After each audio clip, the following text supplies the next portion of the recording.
परमहंसा स्वादितचरणकमलचिन्मकरन्दाया भक्तजनमानसनिवासाया श्रीरामचन्द्राया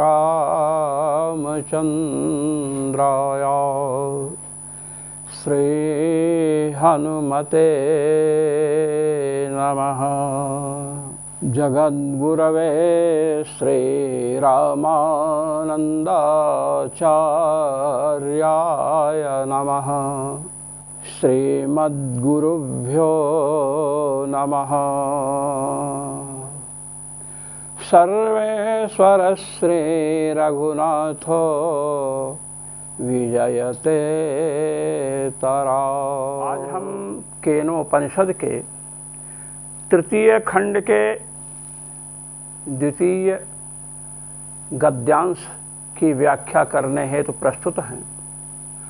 आपने प्रथम अंश में सुना कि देवताओं के अंदर आसुर भाव का आवेश हो गया और उन्होंने अपने को, अपने परिश्रम को, अपने इंद्रियों की शक्ति को महत्व दिया कि असुरों पर जो विजय प्राप्त हुई है उस विजय में हम सबका प्रभाव है, हमारा प्रताप है, हमारा ऐश्वर्य, हमारा बल है। अब उनके इन विचारों को जो देहाभिमान मूलक हैं उन्हें नष्ट करने के लिए भगवान एक स्वरूप में प्रकट हो रहे हैं। यही चर्चा बतलाई जा रही है। भगवान क्यों प्रकट हो रहे हैं? क्योंकि गुरु का कर्तव्य है शिष्य के अज्ञानांधकार को दूर करना और परमात्मा समस्त जीवों के गुरु हैं। स पूर्वेशामपि गुरुः कालेनानवच्छेदात्।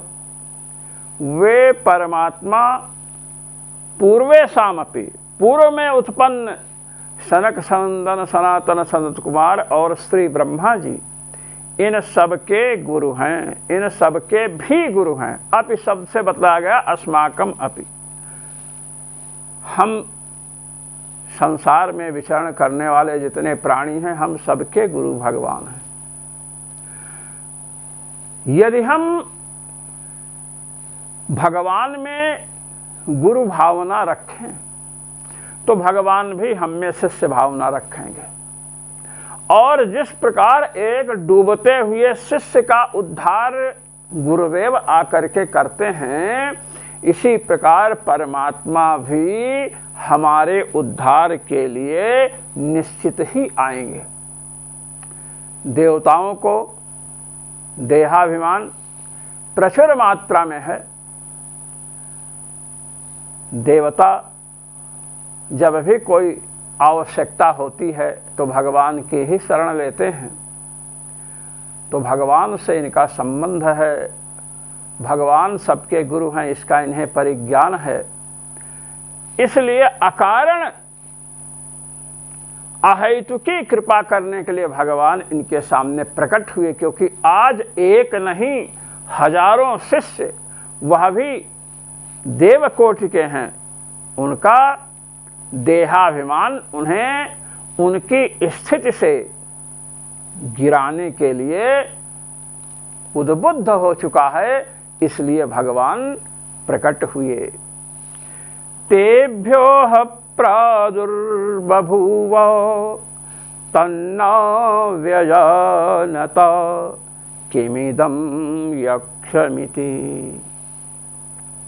तेभ्यो प्रादुर्बभूव, उन देवताओं के लिए, उनके कल्याण के लिए उनके समक्ष परमात्मा प्रकट हुए। तन्न व्यजानत। किंतु उस परमात्म तत्व को कोई भी देवता समझ नहीं सका है, क्योंकि परमात्मा को समझना है, परमात्मा का ज्ञान प्राप्त करना है तो हमें गुरु की आवश्यकता पड़ती है। उपनिषदों का उद्घोष है, तद विज्ञानार्थम स गुरुमेवाभिगच्छेत् समित पाणि श्रोत्रियम ब्रह्मनिष्ठम। तद विज्ञानार्थम, परमात्म तत्व की जिज्ञासा हो तो महाराज गुरुम एवाभिगच्छेत्, गुरुदेव की ही शरण जाए। एव शब्द दिया गया, अन्य किसी की शरण न जाए।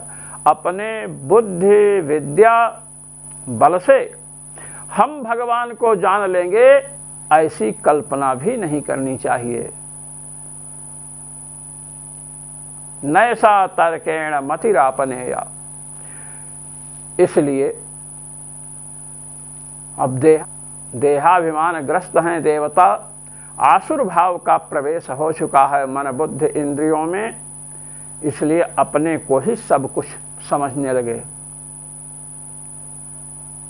हमने ही विजय प्राप्त की, इसलिए भगवान जो समस्त चराचर जगत के गुरु हैं, उन्होंने देवताओं के उद्धार के लिए वहां पर अपने स्वरूप को प्रकट किया। किंतु तन्न व्यजानत, उस दिव्य स्वरूप को, परमात्मा के स्वरूप को देवता समझ नहीं सके, क्योंकि परमात्मा के स्वरूप को समझने के लिए गुरुदेव की शरण ग्रहण करनी पड़ती है। अपनी विद्या, अपनी बुद्धि, अपना पद परमात्मा के समझने में, ब्रह्म तत्व के विज्ञान में कारण नहीं बन सकता है, इसलिए वे लोग नहीं समझ सके। किम इदम यक्षमिति, इदम यक्षम किम। लोग समझते हैं कि यक्ष का अर्थ है यक्ष, यक्ष शब्द पुल्लिंग है, इसलिए यक्षम यक्ष पूजायाम धातु है। यक्षते पूज्यते असौ इति यक्षम, ये पूज्य प्राणी है, इंद्रादि से भी अत्यधिक तेजस्वी है। इसलिए ऐसे पूजनीय प्राणी को देख करके इंद्रादि देवगण आश्चर्य में पड़े। किमिदम, आपस में वितर्क करने लगे। किम शब्द के कई अर्थ होते हैं। कुत्सिते चापि आक्षेपे प्रश्ने वितर्के तथा किम शब्दस्य प्रवृत्ति स्यादेवमर्थ चतुष्टये। किम शब्द का जहाँ प्रयोग होता है वहाँ उसके चार अर्थ किए जा सकते हैं। कुत्सित अर्थ भी है खराब, आक्षेप भी किम शब्द से होता है, प्रश्न भी होता है, वितर्क भी होता है। देवताओं के मध्य वितर्क होने लगा, क्या हो सकता है, ये हो सकता है, वो हो सकता है, इस प्रकार वितर्क करने लगे। भगवान श्री राम के वन में सीतान्वेषण चरित्र को देख करके भगवान शिव ने प्रणाम किया। जय सच्चिदानंद जग पावन, अस कहि चलेव मनोज न सावन। कामहंता भगवान भोलेनाथ ने जय सच्चिदानंद जग पावन, हे जगत को पवित्र करने वाले सच्चिदानंद प्रभो आपकी जय हो, ऐसा कहा करके चले। तो श्री सती जी को आश्चर्य हुआ कि एक राजकुमार अपनी पत्नी खोज रहा है, रुदन कर रहा है, और उसको सच्चिदानंद कहा मेरे स्वामी ने। इसलिए सती जी ने अंत में परीक्षा करने का निर्णय लिया। भगवान शिव ने सोचा ठीक है, सीता जी का स्वरूप धारण किया। भगवती जानकी का स्वरूप धारण करके श्री राम के समक्ष गईं और जब उन्हें यह ज्ञात हुआ कि ये परमात्मा हैं, तो लौट रही हैं। इधर भगवान शिव अनेक प्रकार के वितर्क कर रहे हैं। फिर कहते हैं, होई हैं सोई जो राम रचि राखा, को करि तर्क बढ़ावे शाखा। होगा तो वही जो सच्चिदानंद घन भगवान श्री राम ने निश्चित कर रखा है। अब तर्क करके इसकी अनेक शाखाओं को बढ़ाने से क्या लाभ है, अनेक कुकल्पनाओं से क्या लाभ है।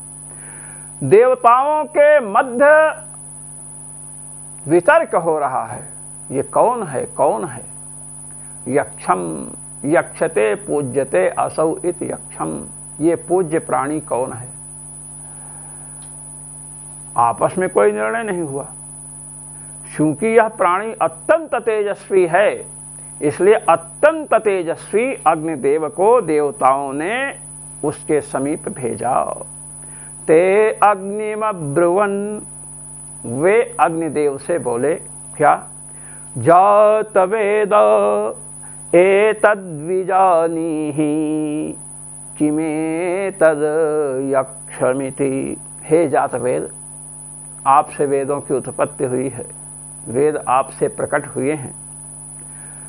एतद् विजानीहि, आप ये पता लगाने की चेष्टा करें कि किमेतद् यक्षम इति, यह अत्यंत तेजस्वी पूजनीय प्राणी, पूज्य प्राणी कौन है। तथेति तदभ्यद्रवत, अग्निदेव ने कहा तथा, जैसा आप लोग कह रहे हैं ऐसा ही हम करेंगे। और अग्निदेव उसके समीप पहुंचे। तम अभ्यवदत् कोशीति, जब अग्निदेव उस महापुरुष के समीप पहुंचे, प्रायः लोगों ने इस महापुरुष को यक्ष शब्द से कहा है। और यहाँ पर श्री आनंद तीर्थपाद ने कहा है कि यक्षम का अर्थ पूज्य प्राणी कहें तो वह पूज्य प्राणी किस रूप में था, तो इन्होंने भी लिखा है कि वह यक्ष रूप ही था भगवान का। किंतु यक्षम का अर्थ है पूज्य प्राणी। पूज्य प्राणी किस स्वरूप में थे, यक्ष रूप में थे। यक्ष रूप प्रादुर्भूतुमा शिव समन्वितः, यक्ष रूप प्रादुर्भूत, यक्ष रूप में वह पूज्य प्राणी प्रकट हुआ है। तो अग्निदेव जब उनके समीप गए, यक्ष रूप में आए हुए परमात्मा के समीप में जब अग्निदेव पहुंचे, तो अग्निदेव कुछ पूछना चाहते हैं। तो जैसे आपके समीप कोई आता है तो आप पूछते हैं, भाई आप किस लिए आए हैं, आपका क्या प्रयोजन है। ऐसे ही यक्षदेव ने पूछा, तमभ्यवदत् कोशीति, यक्ष ने पूछा आप कौन हैं। अब अग्निदेव अपना परिचय दे रहे हैं। अग्निर्वा अहमस्मीत्यब्रवीत जातवेदा वा अहमस्मीति। अग्निर्वा अहमस्मि, मैं अग्निदेव हूं। जातवेदा वा अहमस्मीति, मुझे लोग जातवेद भी कहते हैं। जातवेदा यहाँ पर वेदस शब्द है। वेदस का अर्थ होता है धन, इसलिए जातवेदा का विग्रह करेंगे। जातः वेदो धनम यस्मात् स जातवेदा, जिससे धन उत्पन्न होता है। अग्नि की आराधना करने पर साधक को धन की प्राप्ति होती है, इसलिए अग्नि का नाम जातवेदा है। ऐसे अग्निदेव भगवान यक्ष से बोले, मैं ऐसे प्रभावशाली व्यक्तित्व वाला हूं। तब यक्ष रूपी भगवान ने कहा तस्मिंस्त्वयि किं वीर्यमिति। ऐसे जो आप अग्निदेव हैं, जिनसे वेद समुत्पन्न हुए हैं, किंबा जिनसे प्रचुर धन की प्राप्ति होती है, तो आप में किम वीर्यम, आप में सामर्थ्य क्या है? भगवान एक अवसर और दे रहे हैं। पहले बतलाया जा चुका है कि मन में, बुद्धि में, श्रोत्र, नेत्र, प्राण आदि समस्त वस्तुओं में, समस्त इंद्रियों में किसकी शक्ति है? परमात्मा की शक्ति है। परमात्मा की शक्ति से, परमात्मा के द्वारा प्रेरित होकर ही ये सब अपने अपने कार्य में लगते हैं, परमात्मा के अधीन है। आज फिर भगवान प्रश्न कर रहे हैं कि आप में क्या सामर्थ्य है। अग्निदेव को कहना चाहिए कि हमारे में, मन में, बुद्धि में, इंद्रियों में जो सामर्थ्य है परमात्मा की दी हुई सामर्थ्य है, किंतु ऐसा नहीं कहा। क्या कहा? अपीदं सर्वं दहेयं यदिदं पृथिव्यामिति। इदं सर्वं दहेयं यदिदं पृथिव्याम इति। पृथ्वी में जो कुछ दिखाई पड़ रहा है सबको मैं जला सकता हूं, ये सामर्थ्य मुझ में है। पृथिव्याम यह उपलक्षण है। अंतरिक्षेपि, अंतरिक्ष में भी जो वस्तुएं हैं उनको मैं भस्मसात कर सकता हूं, यह सामर्थ्य मुझ में है। इस प्रकार इन अग्निदेव ने कहा। भगवान ने कहा कि अच्छा, आप में इतनी सामर्थ्य है तो हम भी देख लेते हैं, दिखाइए तब ना विश्वास होगा। तस्मै तृणम निदधावे तद्दहेति। भगवान ने उनके समक्ष एक तिनका रख दिया, तृण, और कहा इसको जलाइए। अब अग्निदेव का बड़ा क्रोध आया। कहा मैं अग्निदेव संपूर्ण पृथ्वी में, संपूर्ण अंतरिक्ष में विराजमान विद्यमान जितनी वस्तुएं हैं सबको जलाने में समर्थ हूं, और मेरी परीक्षा एक तृण को रख करके ले रहे हैं। इसलिए बड़े क्रोध से तदुपप्रेयाय सर्वजवेन, तदुपप्रेयाय उसके समीप गए। और कैसे गए? सर्वजवेन, संपूर्ण वेग से गए। बहुत क्रुद्ध हैं, संपूर्ण वेग से गए। तन्ना ससाक दग्धुम। अग्निदेव समझते हैं कि मैं संपूर्ण पृथ्वी में विराजमान विद्यमान वस्तुओं को जला सकता हूं, जलाता हूं। प्रलय काल में अग्निदेव के द्वारा ही संपूर्ण वस्तुएं जलती हैं, प्रलय अग्नि में। यह भी अग्निदेव का एक विशेष स्वरूप है। आज को एक तिनके को जलाने के लिए वह महाशक्ति जा रही है जो तीनों लोकों की सभी वस्तुओं को जलाने में समर्थ है। किंतु हमारी शक्ति, मन बुद्धि इंद्रियादि की शक्ति किसके अधीन है? परमात्मा के अधीन है। परमात्मा से प्रेरित होने पर ही हमारी इंद्रियां अपने अपने विषयों में अपना व्यापार कर सकती हैं। इस बात को दृढ़ करने के लिए भगवान ने अग्निदेव से कहा कि एक तिनके को जलाकर दिखाइए। बड़े वेग से उसके समीप पहुंचे। तन्ना ससाक दग्धुम। किंतु अग्निदेव उस तिनके को जलाने में समर्थ ना हो सके। वह तिनका भी उनसे नहीं जला जो संपूर्ण त्रिलोकी की वस्तुओं को जलाने में सक्षम है। क्यों नहीं जला? क्योंकि हमारे मन की, बुद्धि की, श्रोत्र, नेत्र आदि इंद्रियों की, प्राण की जितनी भी शक्तियां हैं, जितनी भी चेष्टाएं हैं, जितना भी प्रयत्न है, सब किसके अधीन है? परमात्मा के अधीन है। आज परमात्मा यक्ष स्वरूप में प्रकट होकर के बतला रहे हैं कि यदि प्राण, इंद्रिय आदि की शक्ति जीव तुम्हारे अधीन है तो एक तिनकों को जलाकर दिखा, किंतु परमात्मा की प्रेरणा, परमात्मा का संकल्प उसको जलाने के लिए नहीं है और जीव का संकल्प जलाने के लिए है, इसलिए पूर्ण वेग से अग्नि नामक जीव गया किंतु उसको जलाने में सक्षम नहीं हुआ। इससे क्या निकला? आप तीनों लोगों को जला सकते हैं, एक तिनका नहीं जला पा रहे हैं, अर्थात तीनों लोगों को भस्मसात करने की जो क्षमता आप में है वह परमात्मा से प्राप्त है। आज परमात्मा तुम्हारे समक्ष यह द्योतित कर रहा है कि तुम जो मिथ्याभिमान कर बैठे हो कि मेरी इंद्रियां, मेरा तेज सब मेरे अनुसार चलते हैं, तो देख लो कि एक तिनका भी तुम नहीं जला पा रहे हो।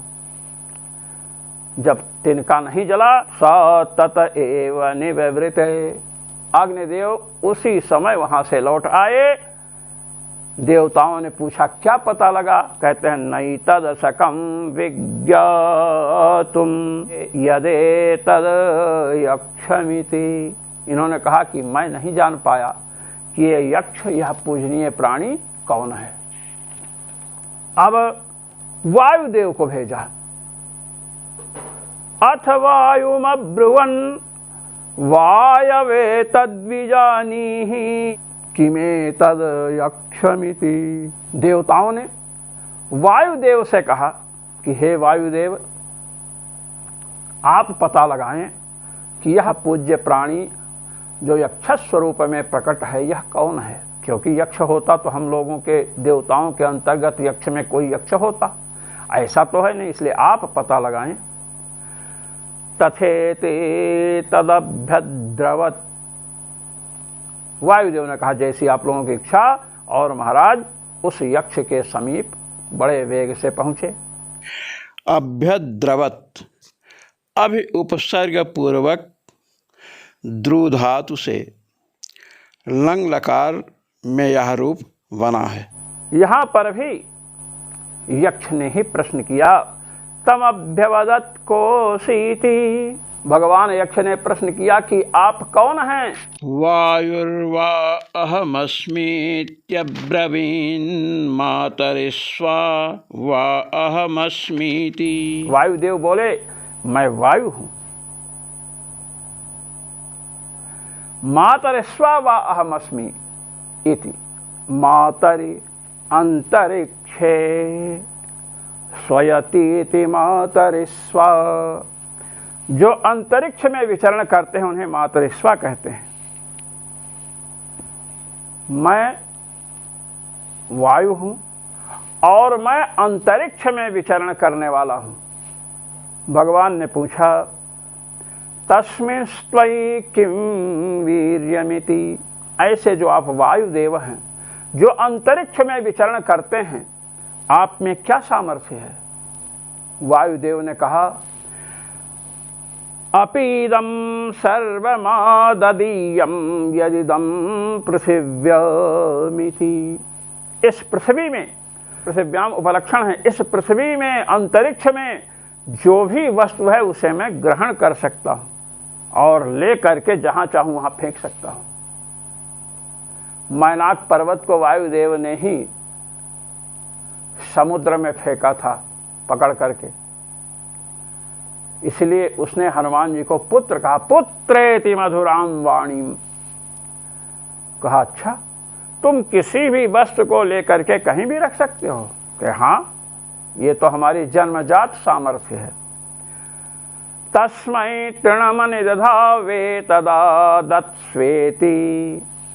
यक्ष स्वरूप भगवान ने उनके समक्ष वही तृण रख दिया और कहा कि इसको आप जो है लीजिए, उठाइए और कहीं ले जाइए। तदुपप्रेयाय सर्वजवेन तन्ना ससाकादातुम। वायुदेव क्रुद्ध होकर बड़े वेग से उस तृण के समीप पहुंचे और तन्ना ससाक आदातुम, किंतु उस तिनके को उठाने में सक्षम नहीं हुए। आप तो संपूर्ण पृथ्वी, संपूर्ण अंतरिक्ष में रहने वाली वस्तुओं को पकड़ सकते हैं, उठा सकते हैं, कहीं से भी कहीं ले जा करके रख सकते हैं, किंतु वहाँ उस तिनके को उठा नहीं पाए, तृण को नहीं उठा पाए। स तत एव निवृते, वायुदेव भी वहाँ से लौट आए। नहीं तदसकं विज्ञातुं यदेतद् यक्षमिति, उन्होंने कहा कि मैं भी पता नहीं लगा सका कि यह पूज्य प्राणी जो यक्ष स्वरूप में है वह कौन है। देवताओं ने देवराज इंद्र की ओर देखा कि वायु और अग्नि जैसी शक्तियां पता लगाने में अक्षम रहीं, असफल रहीं, तो आप तो हम लोगों के राजा हैं, त्रिलोकी के राजा हैं देवराज इंद्र, आप ही पधारें, आप सबसे अधिक बुद्धिमान शक्तिमान हैं, इसलिए आप पता लगाएं। अथेन्द्रमब्रुवन्, इंद्रदेव से बोले, मघवन्ने तद्विजानीहि किमेतद् यक्षमिति, हे मघवन, हे देवराज इंद्र, आप कृपा करके जाकर पता लगाएं कि यह यक्ष रूप में पूज्य तेजस्वी प्राणी कौन है। अथेते तदभ्यद्रवत्, इंद्रदेव ने कहा ठीक है, और ऐसा कह करके यक्ष के समीप गए। तस्मात् तिरोदधे, भगवान जब देखे कि इंद्र समीप आ रहे हैं तो अंतर्धान हो गए। अंतर्धान भगवान क्यों हुए हैं? क्योंकि देवराज इंद्र जो हैं अन्य देवताओं के समान अपने शरीर में, इंद्रियों में, मन में तो अभिमान रख ही रहे हैं, साथ ही साथ अग्नि और वायु का भी मैं स्वामी हूं, इस प्रकार अपने पद का एक बहुत बड़ा अभिमान है। तो जब अभिमान की पराकाष्ठा आ जाती है तो आत्मस्वरूप का साक्षात्कार नहीं हो सकता है, क्योंकि जितना ही अधिक देहाभिमान होगा उतनी ही अधिक इंद्रियां बहिर्मुख होंगी, और बहिर्मुखी इंद्रियों से भगवान का साक्षात्कार कोई कर नहीं सकता है। इसलिए भगवान अंतर्धान हो गए। अंतर्धान होने का एक और भाव है कि भगवान ये नहीं चाहते हैं कि इंद्रदेव की शक्ति की परीक्षा एक तिनके से करके मैं इनका अपमान करूं, क्योंकि मेरी ही कृपा से ये इंद्र पद पर बैठे हैं और मेरे ही एक स्वरूप विशेष हैं। इस बात को भगवान विष्णु ने महाराज पृथु को भी बतलाई है, और यह चर्चा श्रीमद् भागवत महापुराण के 5वें स्कंध में है। सब अश्वमेध का अनुष्ठान करने वाला इंद्र पद को प्राप्त करता है। मेरी कृपा इनको प्राप्त हुई है, इन्होंने अश्वमेध यज्ञों से मेरा यजन किया है, इसलिए इनका अपमान नहीं होना चाहिए। और इनके मन में जो यह है कि मैं समझ लूंगा यह कौन है, यह अभिमान भी नष्ट हो गया, क्योंकि इनसे तो मैं बात भी नहीं किया। इनके मन में बात आएगी कि मुझसे तो उसने बात भी नहीं किया जो महापुरुष प्रकट हुआ था, और ये लौटते हैं क्या करते हैं इसकी भी परीक्षा लेनी चाहिए। केवल अभिमान आ जाने से ही व्यक्ति त्याज्य नहीं हो जाता है, अभिमान के साथ उसमें और भी गुण है कि नहीं इसकी भी परीक्षा करनी चाहिए। अभिमान तो सदुपदेश से दूर हो जाएगा, किंतु जो और गुण हैं वो सदुपदेश की प्राप्ति कराने में सहायक होंगे कि नहीं, इस जिज्ञासा से भगवान इंद्रदेव के सम्मुख अंतर्धान हो गए, उनके सामने से अंतर्धान हो गए। स तस्मिन्नेवाकाशे स्त्रियमा जगाम बहुशोभमानामुमां हैमवतीम्। इंद्र ने देखा कि जहां पर यक्ष स्वरूप में वह अद्भुत प्राणी विराजमान था, उसी आकाश प्रदेश में स्त्रियम आजगाम, एक तेजस्विनी स्त्री आ रही है, ऐसा देखा। बहुशोभमानाम, अत्यंत सुशोभित हो रही है। उमाम हैमवतीम, हिमालय की पुत्री हैं भगवती उमा, भगवती पार्वती जगत जननी है। भगवान ने कृपा करके भगवती पार्वती को भेजा है इंद्र के समीप शिक्षा देने के लिए, क्योंकि बालकों की प्रथम गुरु माँ ही होती है। गुरुदेव तो शिष्य की परीक्षा करेंगे कि शिष्य उपदेश के योग्य है अथवा नहीं, किंतु माता अपने बालक के योग्यता की परीक्षा नहीं करती है। बालक मलमूत्र से सना हुआ है, मलमूत्र से संलिप्त है, फिर भी माँ उसे पुचकारती है, उसके हित की बात करती है, उसे स्नान कराती है, उसे उसके वास्तविक स्वरूप को प्रदान करती है, मलापनोदन करके, मल रूपी आवरण को भंग करके। इसलिए तीनों लोकों की जननी भगवती माँ पार्वती को भेजा भगवान ने, क्योंकि माँ हैं। भगवान शिव जैसे तीनों लोकों के गुरु हैं, वैसे ही भगवती पार्वती भी सबकी गुरु हैं। और माता बालक के मल पर ध्यान नहीं देती है, इसलिए अभिमान रूपी मल पर ध्यान नहीं देंगी और इंद्र को उपदेश करेंगी, समझाएंगी।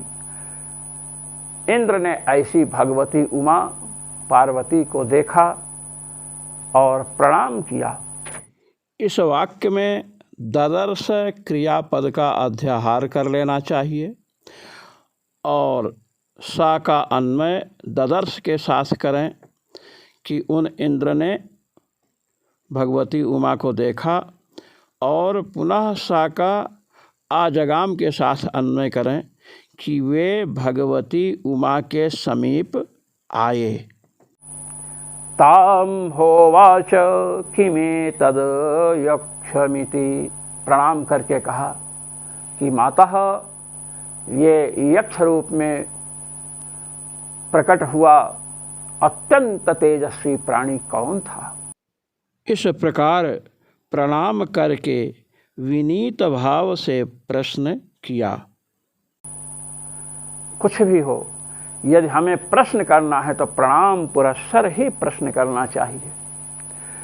इस आख्यायिका में एक बात यह सामने आती है कि अग्निदेव और वायुदेव दोनों यक्ष स्वरूप का पता लगाने के लिए गए, किंतु पता जब नहीं चला तो लौट आए।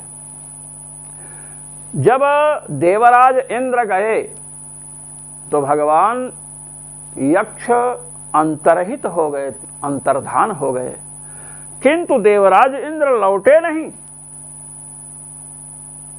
खड़े थे। तो देवराज इंद्र खड़े खड़े क्या कर रहे थे? प्रतीक्षा कर रहे थे। अभिमान हो, कुछ भी हो, किंतु हमें किसी भी तत्व की जिज्ञासा है तो उसके लिए प्रतीक्षा करनी चाहिए। देवराज इंद्र यह शिक्षा दे रहे हैं। और यदि हमने जीवन में प्रतीक्षा करना सीख लिया तो हमें परमात्मा का उपदेश करने वाले, परमात्मा के मार्ग में बढ़ने के लिए सुंदर शिक्षा देने वाले, मंत्र देने वाले उसकी विधि बताने वाले, आत्मस्वरूप के चिंतन की दिशा प्रदान करने वाले सद्गुरुदेव की प्राप्ति अवश्य होगी। यह इस आख्यायिका का मूल सारांश है।